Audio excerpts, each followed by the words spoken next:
When does habituation pose the biggest, I think, threat to upsetting what might be like otherwise like a nice life? Because I could see how you getting used to your neighborhood, you getting used to I'll just take the example of a kitchen. Like your kitchen's perfectly fine. And yet you probably spend a lot of time on social media looking at kitchens and thinking about a kitchen renovation. And then you walk into another person's house and you're like, oh, we should have a coffee bar. What if I did white cabinets? And now all of a sudden you're looking at your kitchen, which has been perfectly fine, and you no longer like it. You kind of hate it. And so does habituation make you start to reject or not like the things in your life, from relationships to your job, to your neighborhood, to your kitchen? Is that part of the problem with this if you don't realize it's going on? Yeah, because it brings you less joy. And as a result, you want something different, right? And I think your example is great because there's two things here. One is it's something that you had before, which you thought was fantastic. Yes. The kitchen. You thought was fantastic before, but now is not that exciting, not that fun. And also the other thing that nice that you said is like, well, I go to another person's house. I think their kitchen is great. And they probably come to yours. And for them, they think like, oh, the kitchen is great. Or they think like, oh, she has like a wonderful life. She has like, and it's potentially the case that you have the same thing, right? But you've had it the same for a while. Yes. Right? And that's why kind of we're looking for, diversity or new things. And it's not all bad, right? I mean, again, it's like two sides of the coin. Okay, maybe we don't need to like redo our kitchen every couple of years. But, that kind of need to progress, right? That's not necessarily just a bad thing. Right. That keeps us moving forward. Yes. But it's like a delicate balance. How do you balance it? Because I can think about an example where, we all are chasing the next greatest thing. Mm-hmm. Right? We're chasing something that looks better or something that's going to be this. And we're kind of going after that newness thrill. And it's very clear that there's both the need to change, but there's also the fact that constantly chasing it and using an example of their significant other does a lot of that. And my partner doesn't do that anymore. Is it making us unhappy to constantly seek the change, or how do you balance it? Yeah. So, I mean, it is definitely a balance, which is why I think it's important to kind of think about how do we get some joy back from what we have, right? And there's two ways to do that, right? And kind of like one of the ways is what we talked about, which is like a little break, right? You probably notice that if you go on a work thing for a couple of days, or maybe even more, maybe 3 days or a week. And when you come back, it seems like everything has resparkled, right? Even your kitchen. Yes. I'd imagine that if you're away for enough time, you come back and the kitchen has resparkled, right? It suddenly does look great. So does Chris. And I think he looks at me and is like, you're not so bad after all. And the home and everything else. It's definitely something that happens. And in fact, we stole the word resparkled from Julia Roberts.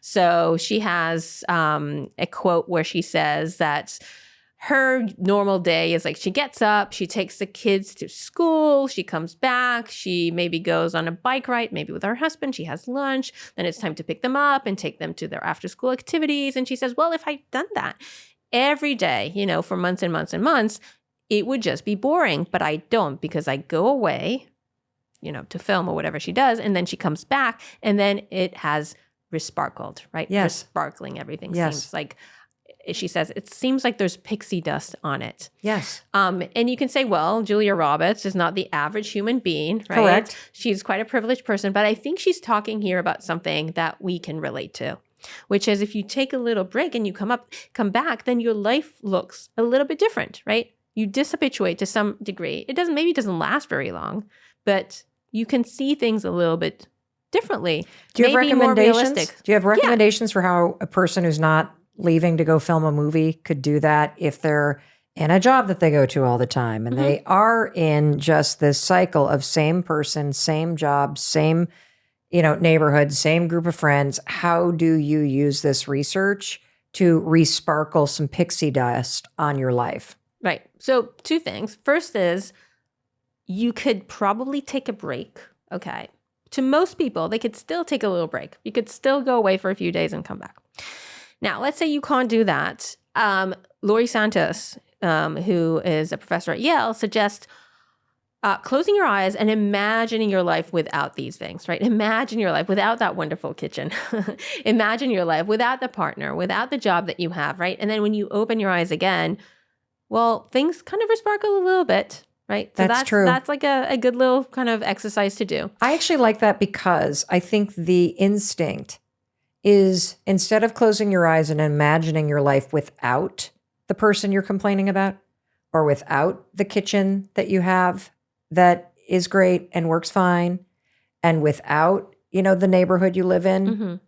that we instead look out instead of in, and we go, oh, well, I like the way that relationship over there works better. And I like the way that kitchen over there looks better. And then you bring it back to your life and pound on the people that are there, instead of taking a step to close your eyes and go, well, what would my life look like if they weren't here? Now, obviously, if you're happy, then you got to make some changes. But if you feel that little ache, Mm-hmm. then what do? Right. You just open your eyes and sprinkle a little fairy dust on them. How does this impact our sex life?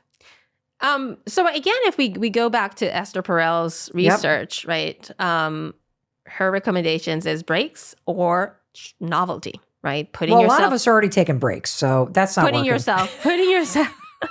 She doesn't. Yeah, she means, I think, breaking away from that person for a little bit. It doesn't mean like a break in a relationship. No, right? I meant like a break from sex. Right, like there's right, a lot of us in the menopause years that are like, we need to get more adventurous. So either take a break in terms of or a novelty, or introduce a novelty. Right. And so the novelty is like a really interesting thing because, okay, so I was talking about breaks before, and then the second thing you could do for, to spice up your relationship, but in general to spice up your life, is to introduce variety, right?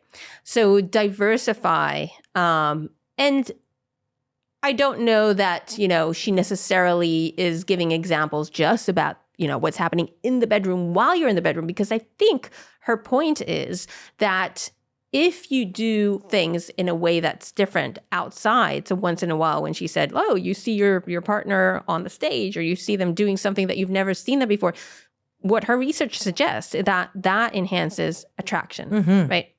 But I think the message of like variety and novelty is important for our life in general. So people who have a more diverse life, they've maybe lived in different places, they work in different types of projects, they interact with different type of people, they tend to have a more psychologically rich life, right? So I think we could definitely do that. Whatever kind of life you have, you can actually shake things up a little bit. It can be something small, like how do you commute to work? What route do you take to work? It could be small like that. Or it could be like, maybe take a course and it could be something online, okay? So maybe you don't have the money to pay for like but take up a new skill or listen to a new podcast, right? So try to change things, or maybe start talking to someone or befriend someone who's different from the normal kind of people that you tend to interact. I'm not even, like their personality is not the type that you usually are interacting with. And by diversifying, we are doing a few things. We are dishabituating because now, we have different inputs that we're not used to. We also, as we talked about before, putting ourselves in a context of learning, right? And that's important. Learning is always good. We enjoy learning. It boosts your happiness based on the research. Right, exactly. I have another question about the research, which is, when does habituation and the fact that you're now used to your life feel the most overwhelming? Right. So I think it is when things are not changing for a prolonged time, and we see that in our midlife. And so there's this interesting thing called the U-shape of happiness. So happiness is quite high in kids and teenagers, and then it goes down, down, down, and reaches rock bottom in your midlife, but then it starts going up again and actually remains quite high until the last couple of years of life. And again, this U-shape is on average, right? So it's thousands of individuals and we're looking for a trend and, data from thousands of individuals. It doesn't mean that for every person, midlife will be the bottom part and, you'll be happy in the edges, but that's in general. And so why are people less happy in midlife? There could be many reasons, but one reason is it is the least amount of change, right? If you think about it, as when you're a kid, things are changing all the time. I mean, you're changing, you're growing, right? You're learning. It's like a most amount of change. Then you're in the 20s. You're trying different things. You're trying different partners. You're trying different professions. Maybe you're in university or in college, right? You're learning a lot. And then comes midlife, and things are kind of similar. Most people kind of stay in the same place because maybe people have kids. You're mostly on average, maybe with the same partner. You may be at the top of your game professionally, but you're kind of maintaining, right? You're not kind of looking up. You're not looking sideways. Right. You're mostly just maintaining. And so that's the least amount of learning, the least amount of change. Now, counterintuitively, at an older age, once the kids get out of the house and maybe you're retired, in fact, you're starting to change again. Now you need to learn, how am I going to live my life? It's a totally different life now, right? And so it could seem like it will be overwhelming, and maybe it is at the beginning, but that causes people to start learning again.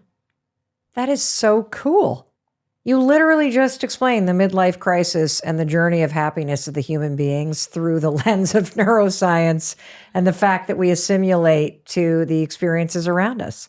That's so cool. What is habituation? It's basically our tendency to respond less and less and less to things that are constant or that change very gradually or are frequent. So for example, an easy example, you jump into a pool, it's really cold, but you tend to get used to it. After a few minutes, it's less cold. Why are people less happy in midlife?